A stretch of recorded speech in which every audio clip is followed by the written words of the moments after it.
Assalamualaikum warahmatullahi wabarakatuh. Perkenalkan, nama saya Eka Widya Safitri, NIM 2130401041, Persa 4B, jurusan Perbankan Syariah, Fakultas Ekonomi dan Bisnis Islam, Universitas Islam Negeri Mahmud Yunus Batu Sangkar. Pada kesempatan kali ini saya akan mereview jurnal hukum perbankan tentang rahasia bank dan lembaga penjamin simpanan.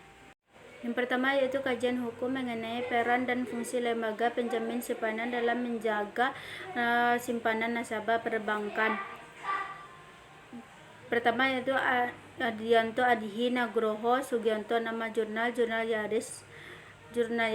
Metode penelitian jenis penelitian hukum normatif. Reviewer Eka Widya Safitri. Rumusan masalah: bagaimana kajian hukum mengenai peran dan fungsi lembaga penjamin simpanan dalam menjaga simpanan nasabah perbankan. Hasil penelitian yaitu pada tahun 1998 krisis moneter dan perbankan yang melanda Indonesia ditandai dengan likuiditas 16 bank, mengakibatkan menurunnya tingkat kepercayaan masyarakat pada sistem perbankan dan bahkan menimbulkan biaya yang pada umumnya menjadi beban fiskal yang harus ditanggung oleh pemerintah. Untuk mengatasi hal tersebut dan agar tetap menciptakan rasa aman bagi nasabah penyimpanan serta menjaga stabilitas sistem perbankan, program menjamin yang sangat luas lingkungannya tersebut perlu diganti dengan sistem penjamin yang terbatas. Pada umumnya mereka mempunyai kesaranan pendapat bahwa keuntungan suatu negara memiliki LPS. LPS adalah untuk mencegah terjadinya pemborosan biaya likuiditas suara bank. Pada umumnya para penelitian sebagai LPS yang berkaitan dengan stabilitas perbankan masih menjadi kajian yang menimbulkan pro dan kontra. Timbulnya pro dan kontra pada umumnya tidak melepaskan dari suatu pandang bahwa adanya penjamin simpanan biaya menimbulkan gangguan pada disiplin pasar dan adanya normal hazard. Hal ini akan mempengaruhi terhadap tingkat kondisi bank dalam mengelola usaha.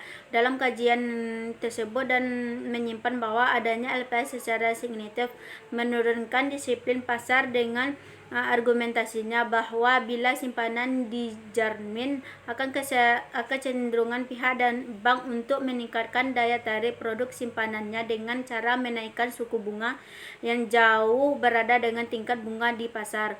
Hal ini mempunyai implikasi semakin tingginya risiko karena akan meningkatkan biaya dana yang pada akhirnya menyebabkan tingkat suku bunga penjamin. Salah satu kesimpulan yang menarik untuk diketahui adalah yang disampaikan oleh Hosono, di mana untuk khusus di Indonesia menyatakan bahwa perlindungan simpanan yang dilakukan oleh pemerintah tidak menghasilkan tingkat kredibilitas yang tinggi. Kesimpulan tersebut ditunjukkan harus diterjemahkan hati-hati mengingat untuk kasus di Indonesia penjamin simpanan baru dilakukan setelah krisis terjadi dan oleh sebab itu Hosono memberikan pendapat bahwa adanya LPS tersebut dapat disertakan dengan keterbukaan informasi mengenai penjamin simpanan yang sangat penting dalam rangka peningkatan disiplin pasar. Dan selanjutnya menjadi bahwa LPS secara eksplisit memang akan mengaruhi totalitas sistem keuangan apabila suatu negara memiliki sistem kelembagaan keuangan yang lemah.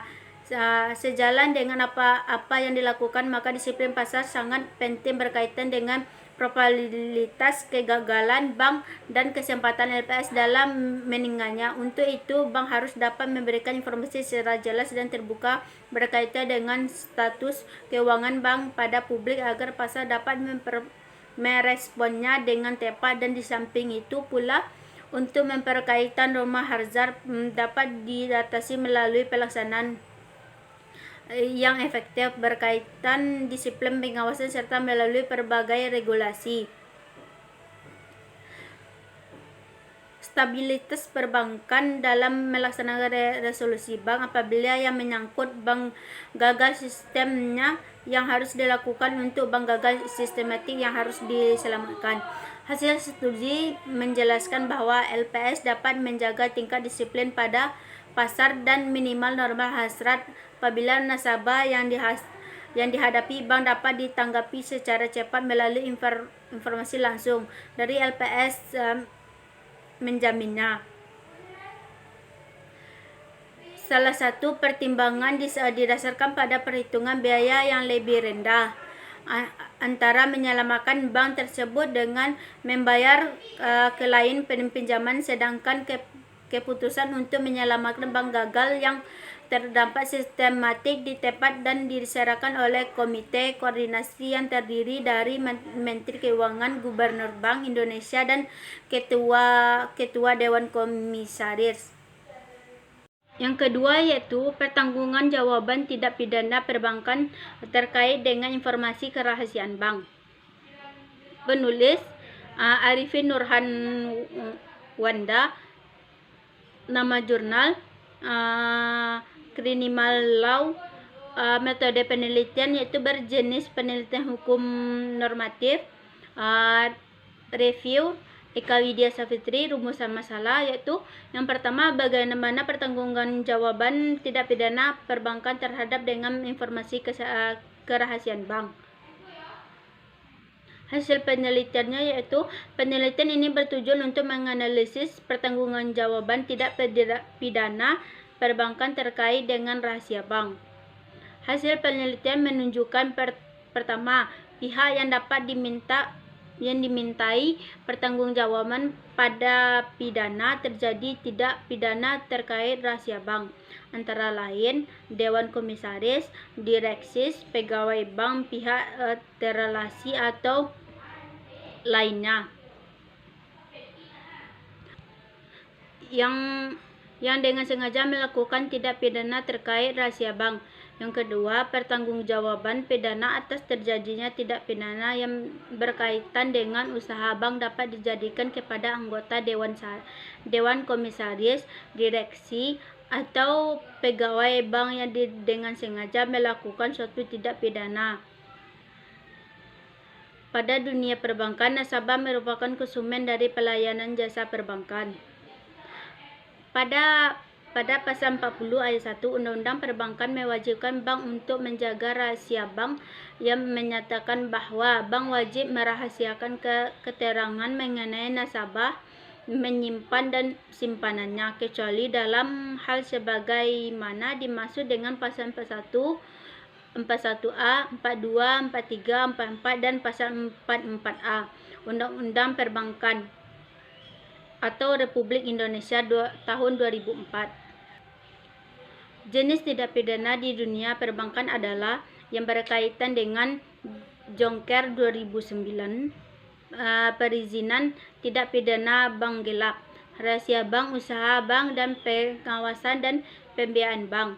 Tidak pidana rahasia bank menurut undang-undang. Ancaman tidak pidana rahasia bank ini cukup berat sehingga bank harus melaksanakan prinsip kehati-hatian dalam menjaga rahasia bank. Hal ini menjadi di mana sehingga setiap komponen bank harus dapat memberikan penjelasan kepada perhukum apabila diminta rahasia bank dan mendapatkan sanksi baik meminta maupun yang memberikan rahasia bank. Dengan tapi perlindungan hukum bagi nasabah terkait dengan rahasia bank. Dari ketiga hasil penelitian tersebut, penulis menegaskan bahwa penelitian tersebut berbeda dengan penelitian yang penulis lakukan. Dari alasan dan fakta yang dikemukakan, penelitian memfokuskan pembahasan pertama, bagaimana tidak pidana perbankan terkait kerahasiaan bank.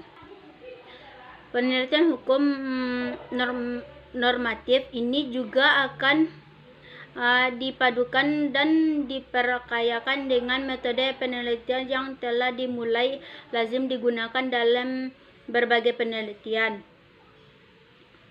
Tinjauan pustaka yaitu rahasia bank dapat berkomunikasi suatu negara terhadap sistem keuangan. Salah satunya adalah industri perbankan dan berfungsi sangat menunjukkan perekonomian negara serta penduduk negara dengan cara tersebut. Sekian, terima kasih. Wassalamualaikum warahmatullahi wabarakatuh.